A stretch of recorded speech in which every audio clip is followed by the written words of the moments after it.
for the dust to settle on what, in all his glorious career as an owner, breeder, jockey, trainer in racing, cannot ever be surpassed, watching his son Sam win the Grand National on his own Noble Yeats. Robert Waley-Cohen, welcome. Thank you very much. What a very special day it was, and we will luxuriate over it. But I cannot bring you onto this sofa a minute after we've been talking about a 5-day Cheltenham Festival without asking, as the former chairman of Cheltenham, and not so long ago either, whether you think it's a good idea. I think it's absolutely right to consider whether it should or not be more days, or move from, as you suggested earlier, from Wednesday to Saturday, and want to review that. What I'd rather hope to get was a proper pros and cons all set out. This is the benefits of doing this is the disadvantages of doing that, this is the financial advantage, this is the benefit to racing. The Jockey Club's Royal Charter says everything it does has to be for the greater good of British racing, so what we do has to be for that purpose, not just to make more money, but more money, of course, does, as Ian says, go back into racing in one form or another. But it has to have real purpose, and we've always looked at how many horses rated over 140, which puts them in the top 10% of all the horses in racing, don't come. Which don't come? Why don't they come? Do they come because they won't go left-handed, or because they've got to go on a flat track, or they want a 2.5-mile hurdle race and there isn't one? So what is the reason they don't come, and how many are there? So could you really fill a fifth day? Is there any point in filling a fifth day? Is it essential to have a Saturday? I'd like to see all the pros and cons, commercial, and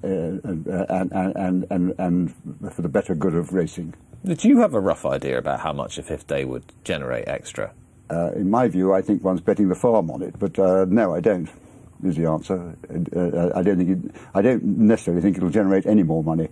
Really? It's going to be hugely expensive to put on. Think of all the staff you've got to get, and a lot of people who won't come, and the competition for television and all. There's a whole lot of cons as well as pros.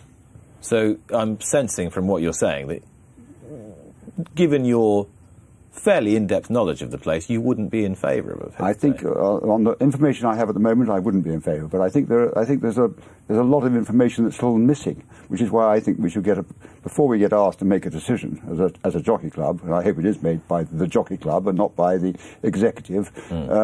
We should get all the facts and all the figures of all the pluses and all the minuses. But I have to say, when we used to look and see which horses didn't come, we used to think there were really very few. And when we used to look and say, what would happen if we had a really wet time to the car parks, to the racing surface, and all that kind of stuff. So on the whole, I'm not sure 50 is a good idea, but maybe moving on, shifting, as you suggested, from Wednesday to Saturday is a good day. But we're already sold out. So you're appealing to a slightly different crowd. Though I have to say, there seems to be an awful lot of young there. If you ever go to the Guinness Village on any day, it's perhaps not Wednesday this year when it was pouring with rain, but generally it's absolutely packed. It's a debate that is going to run and run. There's no doubt about that. And I do want to talk about you and about Sam and about the Grand National in particular. But you know, just one final thing. I was talking to Ian there. What year did you become chairman at Cheltenham? I became chairman, God, that's a good question, 2011. 2011. Immediately after we won the Gold Cup. I mean, literally the same, next day. Yeah. And you were there for? I was there for 8 festivals. 8 festivals. And so, actually, in all your time there, people were, as I said earlier, banging on, talking about... Absolutely. It's a proper debate. So who is pushing for it? That's what I want to know. I don't think anyone's pushing for it. I think it's one of those things you look at and say, should we or shouldn't we? Is it a good idea? Is it not a good idea? Yeah. I think we've got a fantastic 4-day festival that works outstandingly well. And I think we're being very naive if we don't think we'll go to 7 races instead of 6. I don't think there's no festival anywhere that's stuck with 6. It may have started with 6, but it very rapidly went to 7. And there are lots of reasons for the 7 being a good idea. Would you like a 4-day entry? I bet you would, wouldn't you? I think Aintree is a fantastic festival. It's completely different crowd, different racing, attracts, to a certain extent, slightly different horses, particularly as it's quite close to Punchestown. The Irish don't come and compete quite so aggressively as they do at Cheltenham. Having said which, we watched J.P. McManus win the 5 Grade 1s at Cheltenham, at Aintree, I'm sorry. Exactly. So they don't exactly ignore it either. If you needed reminding of why Aintree might, at this point in time, be uppermost in Robert Waley-Cohen's affections,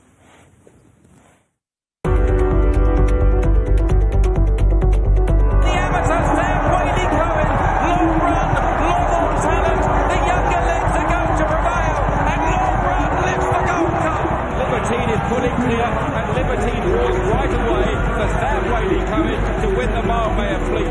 Up the running they go, and it's Rajlani Express under Sam Waley-Cohen. He's looking for his 6th win over the national fences, and he's going to do it. They've got 100 yards to go. It is Oscar Time who is digging resolutely, and Oscar Time wins the feature. And they're off. The final fence in the national, and it's any second now. Noble Yeats, they're approaching the elbow, and it's Noble Yeats who's through to the inside now to lead. It's Noble Yeats under Sam Waley-Cohen, a very tail end to his career. Noble Yeats has won the national.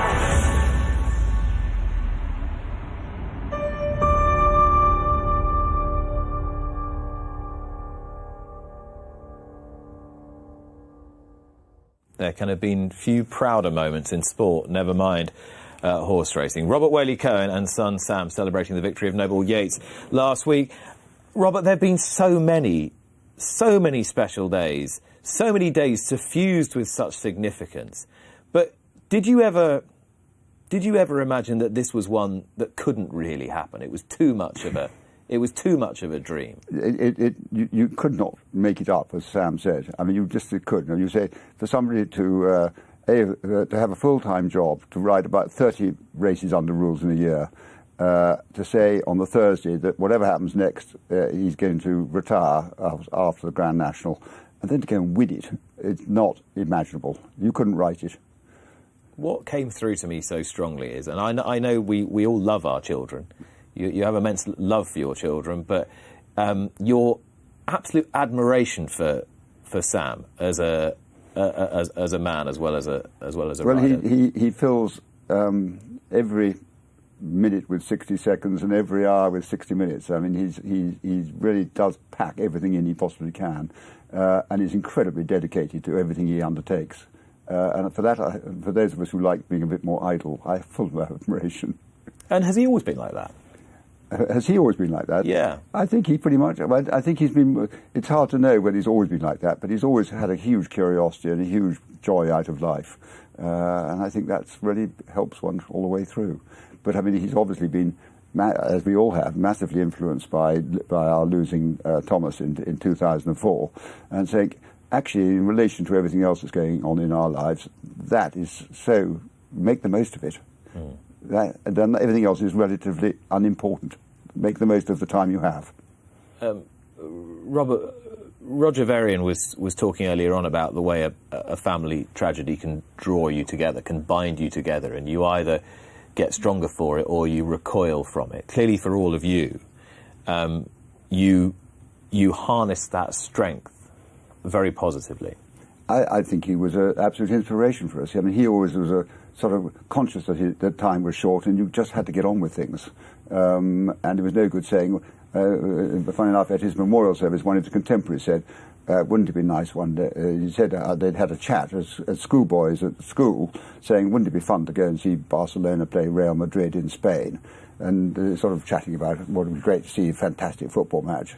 About 3 days later, Thomas came and said, right, I've got 4 tickets, these are the flights, this is where we're going, get some money off your parents, because this is what it's going to cost. And they all said, well, we were just sort of jostling. He said, well, either you're serious and we're going to do it, or you're just insincere. Life is short, let's go and do it. It's all sorted. And that was his approach to life, and I think that's been a guide to all of us. And do you feel that from the moment that Thomas died, do you feel that you and particularly Sam with his riding just sort of almost picked up that mantle and said, right, my whole outlook on life is just slightly different now? No, I don't think that'd be fair. I think what's really fair is to say, if you're going to do this, do it properly. Mm-hmm. Don't play around the fringes. Do it well, or don't attempt it. And for you, as somebody with you had the financial ability to go out and buy really nice horses for Sam to ride. Was there ever a scintilla of doubt in your mind that he was the right man to ride? No, I thought no, for various reasons. Firstly, I know he has the right talent, and which he proved. I'm not sure I can speak today. Proved over and over again. Sure, he was learning as he went along. Yes, he was lucky to get on some nice horses, but actually, down at the start, it doesn't matter what sex you are, what religion you are, what colour you are. You're you and the horse, and you have to go and deliver. Even if you're on a good horse, you still have to deliver as a jockey. And Sam always did. What do you think, apart from providing the actual raw materials, what do you think your role has been in this story? Oh, that's a very tricky question, which I've no idea what the answer is. I think always being supportive of Sam, always sort of plotting and planning and seizing opportunities when they came along, and endlessly trying to make sure everything goes right. And what you don't hear about is, of course, all the things that didn't go right. You only see the highlights of what makes the television. You don't hear about the horse we tried to do something with, it didn't turn out to be very good, or had some major physical problem. That's all hidden away. Tell me a little bit about your own start in the sport, Robert, because you've been involved for as long as most of us can remember. I think probably it started long before you were born, sir. Well, I have to say, the first time I did anything, when I first had a horse, which was or began when I worked for Christie's in America, and I didn't ride for a long time as I lived in the middle of Manhattan, and I'd ridden all my life because I was brought up on Exmoor, where riding was sort of the activity that you did because we were miles from anywhere. There was nothing else to do. Was to go timber racing in America, which I hugely enjoyed, and then came back and got point-to-pointing. And for any amateur, what you then aim for, unless you're someone like Sam, is to say, can I get to Cheltenham and can I get to Aintree? So rather surprisingly, I found myself on a horse trained by George Peter Hoblin at Manton a very long time ago, riding in the Fox Hunters run by a certain N.J. Henderson, riding Happy Warrior in 1977. But what was interesting in terms of those who were worried about amateur racing was the second place horse was ridden by a certain Peter Greenall, now Lord Daresbury. And I was on the, Boots Madden had the third, I was on the fourth, Andrew Waits was on the fifth, Joey Newton was further back. All of us have played quite big roles in racing, which we might not have done if we had not been able to participate and enjoy it. And there is a clear point to be made there, which is the extent to which you are concerned about the diminution of amateur racing for that very reason. I think it's really important to keep make it possible for amateurs to participate. And are you worried that that's just being chipped away at? Yeah, in a word, yes. I mean, point-to-pointing has certainly struggled with the numbers of participants since, possibly since foot and mouth, but certainly since COVID, and the number of opportunities to go hunter chasing has been diminished. And I just think it is an anxiety. And you say that from a position not only as someone who's owned horses of great repute and have been a significant administrator in the sport, but also someone who week in, week out is sending horses out from your stable to go point-to-pointing, as you did yesterday at Chaddesley Corbett to great heraldry. Well, yesterday was a great day. It was really weird to have to book a jockey.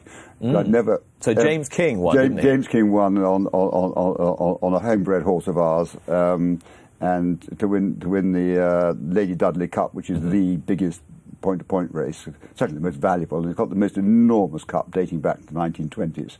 So that was an enormous pleasure, and there was a huge crowd there, but there was a shortage of horses. And I think there were an awful lot of meetings over Easter. But I mean, it was, it makes you worried that there aren't enough horses running, and there aren't enough jockeys coming forward. And a lot of the people who start there end up being either professional jockeys or trainers or going on into the professional world down the line, and they start off slightly outside the sort of public domain where they are riding in public, but they're not all over national television. There's no off-track betting.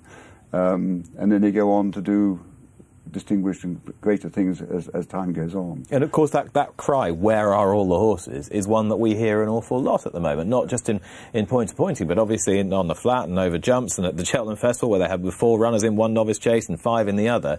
It all ties in, everything we've been talking about, doesn't it? How would you, as someone who's been a senior figure in owning and breeding horses and sat on any number of committees, I've sat on 1 or 2 of them with you, how would you suggest that we make a more robust and sustainable horse population in the UK to serve the fixture list that we've got, or do we just take the fixture list down to serve the horse population we've got? There's a certain logic to that, in not having so much racing that everything can be spread around, and there aren't enough horses for every race. But as you recall, we during the earlier period, there was a moment when they said there simply aren't enough horses, and we pointed out to them, as at the time when you and I were both involved with the Thoroughbred Breeders Association, that actually there were a huge number of horses who'd never raced, were sitting in a field, and they were just the females of the species, and fillies weren't being taken to race, and it's still a tiny percentage because only 25% of all the fillies born actually make it to the racecourse.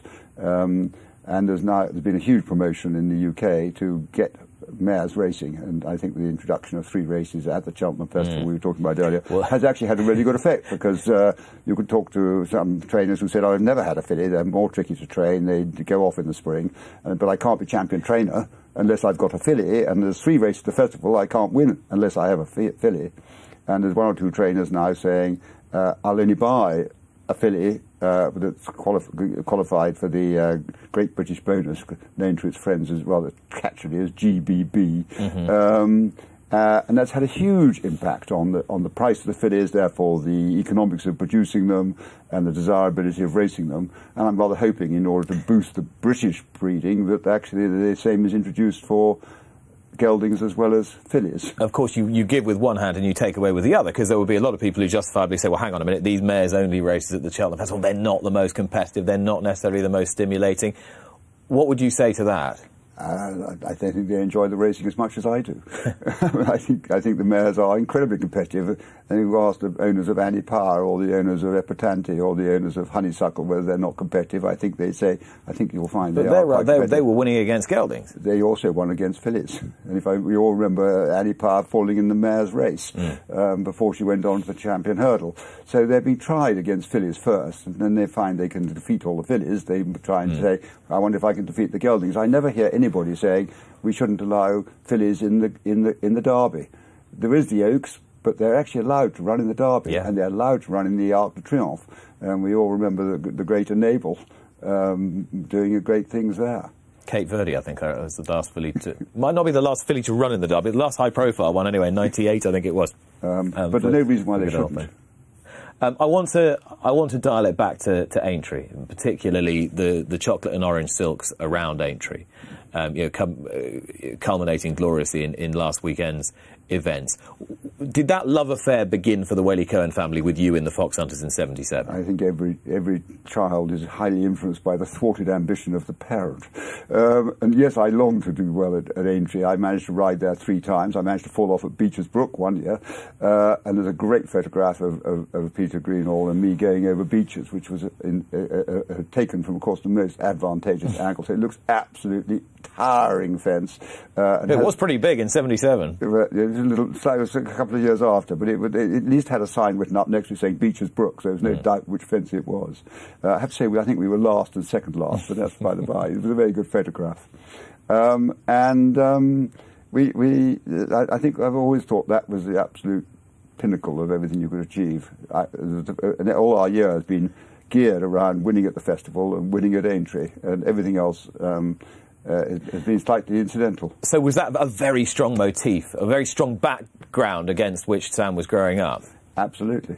We always wanted to get there. I was lucky enough to have 2 festival winners before Sam was riding. After I was not in the same league as Sam. Russell?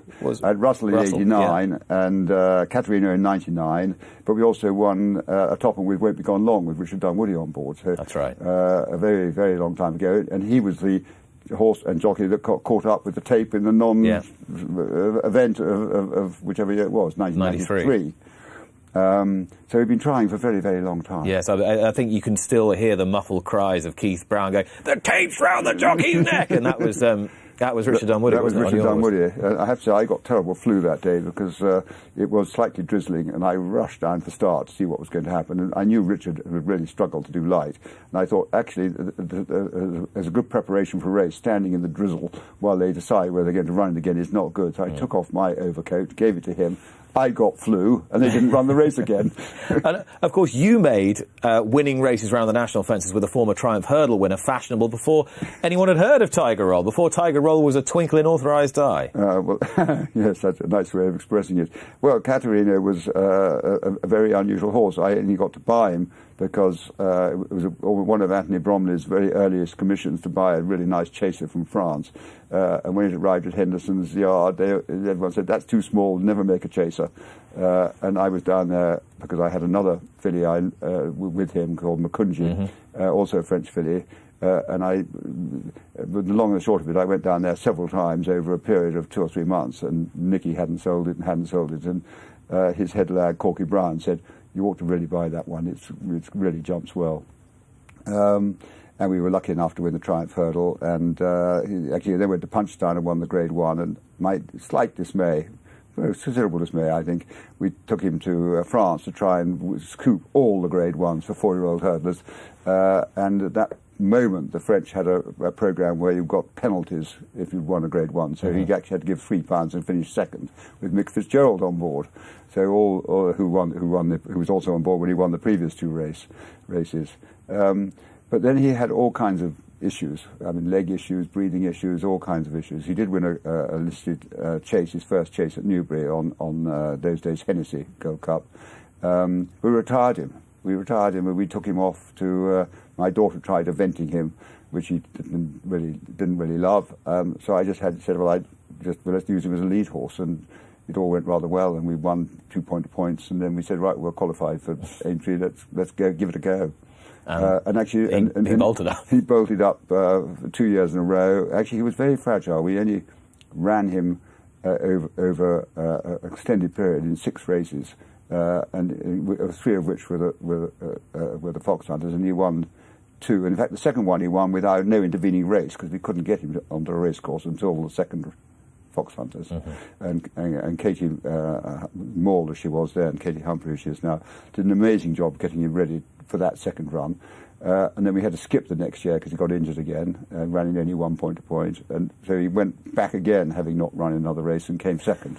So he was absolutely the most enormous fun. And Sam had gone to Aintree 2 years earlier on a really good jumper called Down, who we agreed had no chance. But I said, it has such a reputation, this course. You need to go there when there's no pressure, and you can just jump round and lay that bugbear to rest. I remember seeing Down win the men's open at Upton on 7 once, but that's not a story that anybody particularly wants to hear. He won the Welsh point-to-point Grand National 3 times against a certain Evan Williams, who was riding in those days. Your history in this sport is woven so deep, it really is. Did you immediately think, hang on a minute, this boy's got something round these fences? He knows what he's doing around here, or did you just think he's lucky he's on a good horse? He always had he's a really good horseman. He always had a really good feel for it. And of course, the more you practice, the better you get. And he's ridden round there a lot. He has, but still, the record is ridiculous. It's 7 from just under 40. Yes. Fantastic. We've been so lucky, because you need Lady Luck on your side, because there's a lot of issues that go on. But and Sam once asked to what he attributed his success there, and he said it comes to riding in point to points, where horses don't always do what they would do if ridden by a pro, because the amateurs don't always persuade them to do what perhaps you ought to do. So you're actually riding every horse in the race, which means you're watching everything that's going on. You're not just concentrating on your horse, you're concentrating on the other horses, and maybe that helps riding round Aintree. So a sort of heightened awareness of the chaos factor. Correct. It's quite interesting, isn't it? I mean, the one thing we know from speaking to Sam for 2 decades is that he is a very bright guy. I mean, that clearly is a massive part of it. It certainly helps. This is Oscar Time winning the Beecher Chase, and he was runner-up in the Grand National Oscar Time. So as time has worn on and as he's approached 40, time has clearly been running out somewhat to find him the mount to win the National on. I mean, you've nearly had it a couple of times, particularly with that horse there. How on earth did you pick out Noble Yeats as the likely one? Well, it sounds a strange story. We took a homebred horse to run in a hunter chase at Wetherby on the same day that he was running. I have to say that the homebred horse didn't run very well, and actually fluffed his chances to go to the Fox Hunters at Cheltenham, which was a great plan. And then we were thinking, well, actually, we've got Jet that we could qualify and go to the Fox Hunters at Cheltenham. And Noble Yeats ran that day behind, and we were saying, we don't want that Irish horse to go and beat the English horse. There's only 4 runners. Emmett's brought it over. He's a very shrewd person. I'm sure he brought it over for a good reason. Anyhow, it finished second to a Hoy Senior, which we now realise was actually really good form. Yes. And 2 good horses behind him as well. And 2 good horses who ran incredibly well subsequently. And then there was an article in the paper saying that was his 6th race. He's now qualified. Having been into the National, he's now qualified for the National. And Anthony Bromley and David Minton of High Flyer Bloodstock both said, you're always on the lookout for a horse for the National. Here's a 7-year-old raised 147, so he's almost sure of a run that could be bought. So are you up for it? And with your experience, were you thinking 7-year-old, interesting form figures, but still only a novice chaser? Did you think, well, this is a little bit of a shot in the dark? There's always that element to it, and then there was the vetting wasn't 100% clear either, so full marks to the vet who actually said, on balance, I think you should go for it, but you might, it's not absolutely 100% clean sheet. But it's always easier to fail than to say go for it, isn't it? I mean, they say he was brave from that point of view.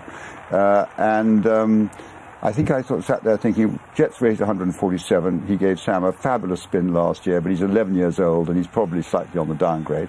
This is a 147 rated 7-year-old who's on the upgrade, trained by a very shrewd man who's clearly got this path in his mind. And he stays with him, and he stays as yours now, but with Absolutely. no Sam riding him. How will that feel when you go back next year, God willing, that he gets there? Totally different. It'll be a different experience altogether. I suppose it'll be enjoyable in a different way, will it? It'll be hugely enjoyable, totally different way. I have to say, we did make an awful lot of noise when we thought Sam was going to win it on his very last ever ride. So much so that people who were up on the 5th floor, who were sitting below us, were also turning around and saying, what is going on? This noise is unbelievable. As we draw to a close, Robert, do you feel that the commitment to this sport from the Waley-Cohen family will live long into the next and subsequent generations? Do you feel this has now laid a platform for this to be part of your family's life forever and ever? Well, that's a long time. But I think I certainly intend to keep going. I had horses when I wanted to ride them. I had horses when I stopped riding them before Sam started. I expect I still have horses now Sam stopped. And I think Sam's wife, Bella, absolutely loves it. So I suspect she will urge Sam to have horses as well. So yes, I expect it to go on for a long time yet. You've now just got to see the grandchildren riding in those chocolate and orange colours around the Grand National. I hope I live that long. Then the circle is complete. If you had one overriding wish for the sport itself, what would it be? Oh my goodness me! I don't think I've given sufficient thought to that. What it badly needs needs more than anything else is the public to realise what a huge excitement it is. And people sometimes occasionally say to me, why do you do it? It's expensive, it's mostly disappointments and the occasional great highlights. And I said, now you're a very experienced and wealthy man who's seen a lot of the world. What makes you jump up and down for 5 minutes screaming your head off? And the answer is nothing. So I said, that's why I do it. And that's where we shall leave it. Robert Waley-Cohen, thank you very much. Thank you very much.